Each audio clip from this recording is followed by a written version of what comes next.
প্রতিদিন সকালে কেউ ঘুম থেকে উঠে পায় সুস্বাদু এক প্লেট ভাত, ডাল বা সবজি। আবার কেউ ঠিক একই সময়ে অনিশ্চয়তায় তাকিয়ে থাকে আজ কি খেতে পারবে। আজও পৃথিবীতে প্রতি ৯ জন মানুষের মধ্যে একজন জানে না তার পরের খাবার কোথা থেকে আসবে।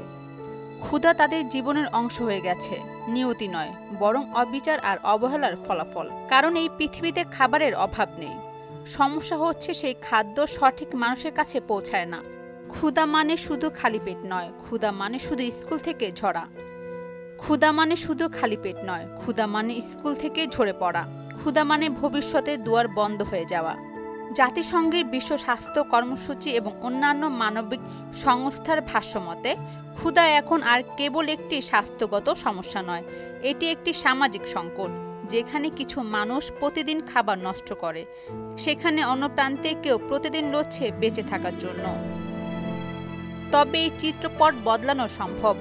এক টুকরো রুটি, এক মুঠো সহানুভূতি, এক ঝলক মানবতা বদলে দিতে পারে একটি জীবন। ক্ষুধামুক্ত পৃথিবী কোনো কল্পনা নয়, বরং সম্মিলিত চেষ্টায় একটি বাস্তবতা হতে পারে।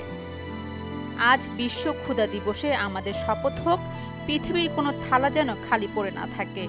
আপনি, আমি, আমরা সবাই মিলে পারি গড়ে তুলতে একটি ক্ষুধামুক্ত ভবিষ্যৎ। প্রতিদিন আমাদের ভাবতে হবে সবার পাতে খাবার নিশ্চিত করতে আমরা কি করছি।